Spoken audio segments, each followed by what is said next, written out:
She's Nicole Auerbach, the Athletic senior writer. Nicole, so excited for you to join the show.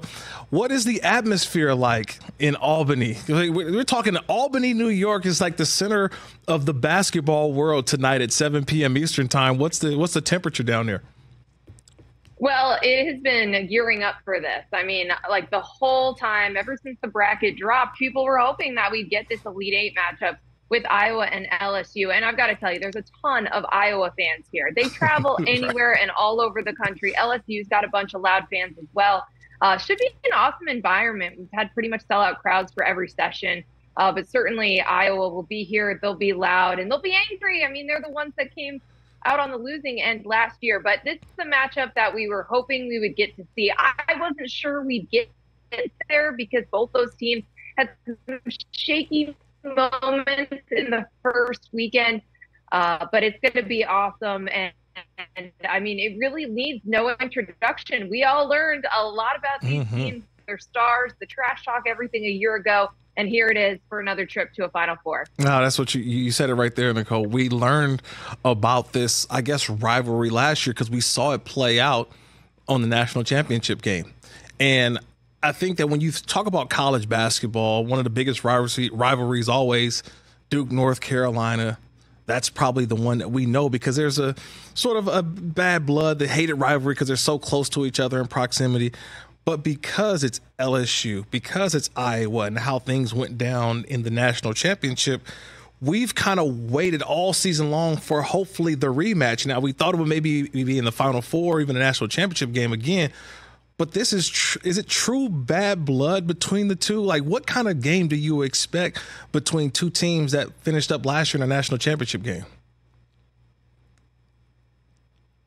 Well, I'm with you in that I wish that this game were later on and that this was a Final Four type game, but you can't really, control the bracket necessarily. I think both of these teams still think that there's a lot at stake and that they are excited for the fact that they will have to go through each other if they're going to win a national championship this season. I don't think there's actual bad blood. And these players were asked about that. Angel Reese said, no, she does not hate Caitlin Clark.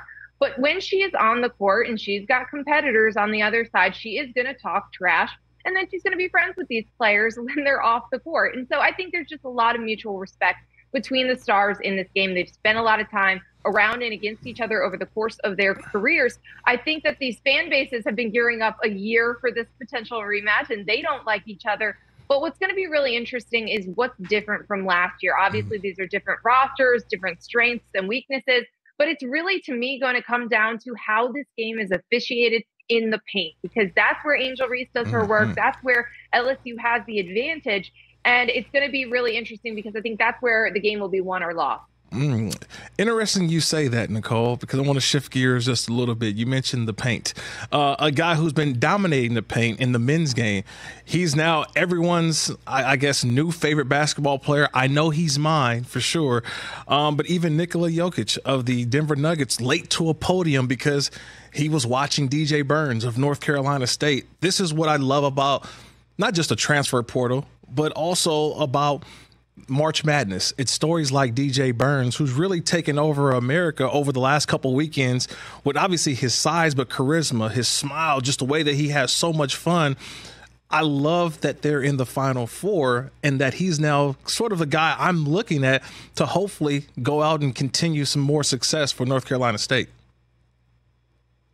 He is exactly why we love March Madness, because we entered the men's tournament saying, hey, they don't really have the same star power that the women do, these household names. And then you get a DJ Burns that breaks out and we get to know him over the course of multiple weeks. And I think it really helped NC State that they had to go out and win 5 games in 5 days in the ACC tournament.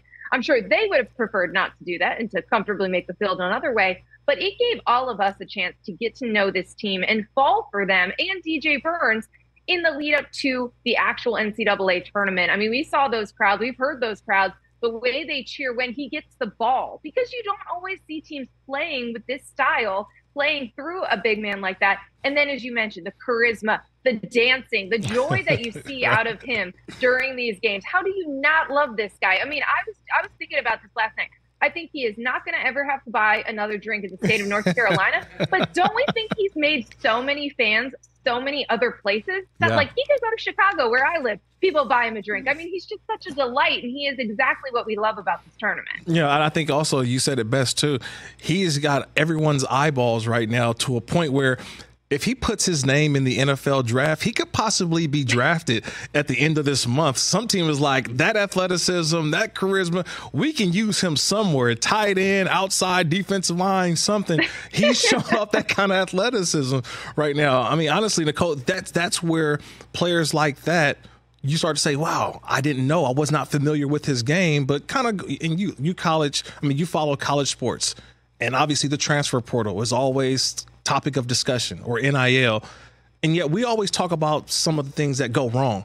I feel like this is one of those that goes right. This is why there is a transfer portal for a guy who goes to Winthrop, says, I want to take my game to another level, to the highest level of college basketball. He does that and actually is successful, and now has turned what a guy who nobody knew to now a fan favorite.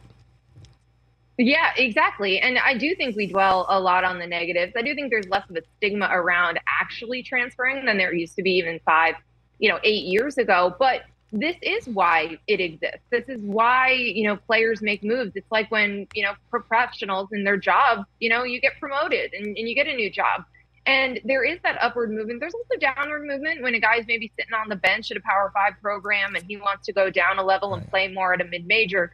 But it is part of this. You find a place where you work, you fit the system, you develop, you have the right coaches, the right teammates, and you can just capture some of this magic. It's awesome to see. And I agree that we should be highlighting this. A lot of teams these days are led by transfers. They're remade by transfers. It's part of the game these days. But I do think we need to stop just vilifying anyone who does it and seeing how that they can actually find the place that they were meant to be, surrounded by the right pieces around them. And again, I don't think anyone predicted that NC State would be in this position in the Final Four, but there are lots of things we can take away from it, because you also had a coach who was maybe like on the hottest of hot seats, and you have a little patience. The team is playing hard for him.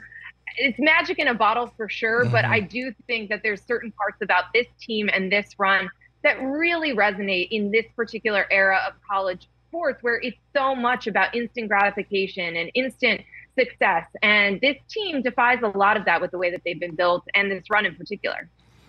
She's the athletic senior writer, Nicole Auerbach. You can follow her on X on Twitter at Nicole Auerbach. Look, Nicole, this past weekend I had to kind of wipe my eyes a little bit. I didn't necessarily see the television, but I did hear it. And someone said Alabama Clemson for the right to go to the Final Four. And I'm like, oh, the expansion of the college football playoff is already here. And yet it was a basketball game. And then to hear that Alabama, their first time in the Final Four, this storied program and franchise, if you want to call it, we always talk about the football, but the basketball program is in the Final Four. Just your thoughts on where Alabama's going and that fan base now having something else to cheer about outside of the Crimson Tide football. Well, apparently all they needed was for Nick Saban to retire, because now immediately they become a basketball school and they get to their first Final Four. But, this is something that they have been building towards. The Nate Oates hire was outside of the box at the time. I mean, he was very successful at Buffalo, but, again, that was someone who didn't have ties to Alabama or like the SEC and that type of footprint. But he's really been able to build this program into what he wants it to be from a talent perspective as a recruiter, but also by development. It's just interesting that this was the team that broke through, because this wasn't the team that we all were talking about it as potentially being a team that would get this far. Last year's team had a lot more attention around it. And when you're talking about potential lottery picks, there was just more buzz. Right. So it's interesting that it took this team, this particular path through the bracket to get there. But it's certainly not a surprise, because this has been a team that has been building towards this, a program that has invested in men's basketball in this way since Nate Oates got there, and has been a problem in the SEC, which a lot of people felt was one of the deepest and best leagues in the country this year. So not terribly surprising, but it is kind of funny that it happens right after Nick Saban retires. It's unreal, right? The Alabama fans, we lose Nick Saban, but guess what? We got basketball now. So now they're going to the Final Four, and can't see Roll Tide heading into Phoenix. That's going to be interesting, that fan base going and talking about that. But when it comes to UConn, men's basketball. Obviously, Dan Hurley's taken over, and it's now the UConn of old, it seems like. They're just dominant. They're dominating every single team that they go up against, Nicole, but it's also to a point where they don't have those signature names, those star players. They're just a basketball team. I'll be honest, I can't name 2 or 3 players right now, but yet when I watch them, they all play a brand of basketball that works, a brand of basketball that no matter what, everybody seems to be involved. And at the end of the day, you're looking at UConn and not the individual players. I feel like that type of basketball is not celebrated enough because everybody's looking out for me, the NIL deals. How is Coach Hurley getting it done at UConn? Yeah, I think the way that you described it as like a full-on team and the way that you watch them, like the ball movement, the way that a lot of different players are involved, they are a really aesthetically pleasing team to watch because of that, because they do have a lot of players involved. I do think Donovan Clingan has probably emerged as the face of this particular team, especially the way that he has been blocking shots in the NCAA tournament. And I just don't know what you do if you're an opponent trying to prepare to go up against that, because it's just impossible to replicate. But what I keep thinking about is, I saw that team up close in Brooklyn the first weekend, and Dan Hurley kept talking about wanting to make sure that this team is bulletproof.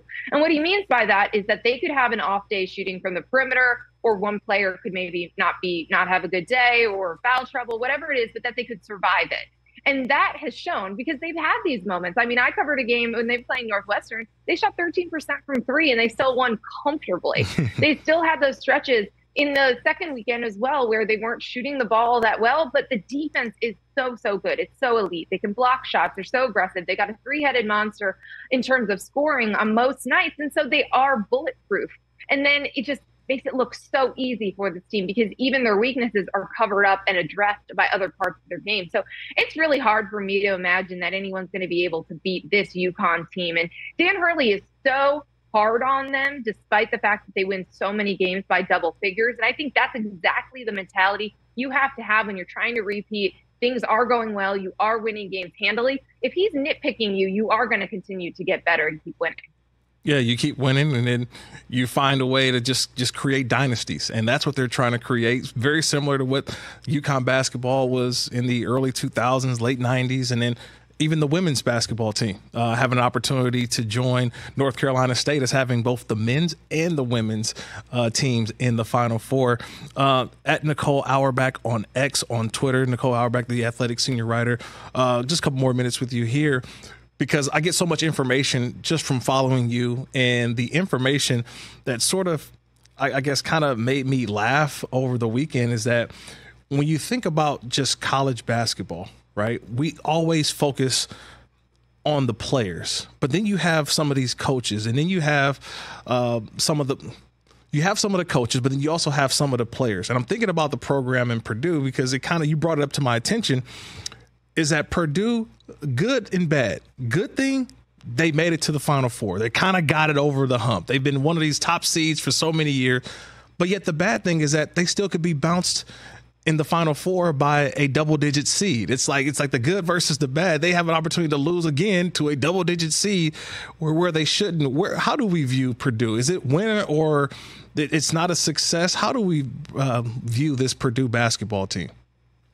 No, this is absolutely a success already. Matt Painter was in that club that coaches hate to be in, which is like the best coach never to coach in a Final Four, and he got through to that. This team, a year after losing to a 16 seed as a number 1 seed, they come back and they get to a Final Four. Program gets there for the first time in over 40 years. It's all a success. They won it this way. People wondered if you could play through Zach Edey, play through bigs like that, and actually win in this type of tournament, and they did. They did all of those things. It is just kind of hilarious that, of course, their draw in the Final Four is a double-digit seed in NC State. Obviously, they're a power conference team. This is a very talented team. We've learned a lot about them in the last couple of weeks, but they did sneak in as an 11 seed, and that's the joke. But this is so different from those early exits that we've seen from those Purdue teams in recent years that kind of got them that moniker, that they would always be a 1, 2, or a 3, or a 4 seed, and they wouldn't get out of the first weekend because, again, the style of play or something. They would face a hot team, hot mid-major, whatever it might be. And then they finally get through it, and they have to go through a team in Tennessee and a coach in Rick Barnes who has a lot of that too. He had been to a Final Four, but he'd also taken teams that had really good seeds in the NCAA tournament and underachieved. And so that accomplishment cannot be taken away from Matt Painter. It cannot be taken away from this Purdue team and Zach Edey. And you could tell in the post game with how fired up Zach Edey was that this meant a lot to him. It meant a lot to a lot of people. I was talking with Robbie Hummel, who was fortunate enough to be there and called the game. He did a fantastic job as an analyst. And he was telling me he was so surprised at how emotional he felt. He felt like he was in the game because there's just so many people who've seen Purdue fall short and have a lot of talent. And he'd been on those teams. He'd had injuries. And you also just have a lot of people in the coaching community that love Matt Painter and want to see this for him. And so it is already a success. The rest is gravy. But we did see a team that lost to a 16 go on and win it all in Virginia a couple of years ago. So Purdue is definitely going to try to keep that as a perfect 2 for 2 with that weird but potentially awesome historical note. Look, last question for you, Nicole, is because you go across the country. You are at some of the biggest events in college sports, NFL, I mean, professional sports as well. But you've covered, obviously, college football and some of the biggest matchups and the biggest games, and obviously college basketball as well. Where does tonight's game sort of rank in terms of LSU and Iowa? Where does that rank for you in some of the many games that you've covered throughout your broadcast, throughout your journalism career? Yeah, I mean, it's way up there. I was trying to figure this out yesterday. Is this the most anticipated day of women's basketball history? Yeah, I mean, I agree. I didn't cover some of those, the Tennessee, UConn, and some of those Notre Dame, South Carolina. Like, there have been some big games. But in terms of the actual anticipation and the lead up to it, the fact that people are wondering, could this break the viewership record that was set at the championship game last year, even though it's on ESPN? Like, the fact that we're asking those questions is pretty remarkable, and it shows just a different level of anticipation. And it's not just LSU Iowa, which I think adds to it, because you still have Paige Beckers and Juju Watkins in the nightcap. And you have all of these stars that obviously draw us into the women's game, but also it's the present and the future, because Juju and Paige are going to be the faces of the sport next year. You have the history of UConn, but then they kind of fallen off as parity has increased across the sport. So you have a lot of different storylines coming to a head. And then, of course, Caitlin Clark has set so many different viewership and attendance records. So you add all of that, plus they were the team that lost. They're the team that's trying to avenge that loss. You just couldn't write a script that is any bigger than this. So I think it's the most anticipated women's basketball game or day in the sports history. I understand people would argue with that. People might even say last year's championship game was actually the most anticipated. But I can't wait, and I just feel just incredibly honored to get to be courtside for this and to get to watch it regardless of how it goes. You just know that you're watching a sport take a giant leap forward, and I felt that last year at the Final Four. But now I feel that again tonight, because it just feels like we've all been prepared for this for a year for the rematch. And so it's going to be incredibly special. I think it's going to be the most watched non-Final Four game, and I'll be really curious to see how many people tune in, because we've been waiting for this. Everyone's been ready. We know all the storylines. We're ready for it for a whole year now. Well, you are our boots on the ground. I will be following all of the movement, following you on X, on Twitter, at Nicole Auerbach. I can't wait to kind of see this from your lens as well. One of the biggest games in women's college basketball history. I can't wait for it tonight. I appreciate the time, Nicole. Have fun tonight. We'll be watching. Thanks for having me. Catch the Rich Eisen Show every single day on the Roku channel, 12 to 3 Eastern, for free.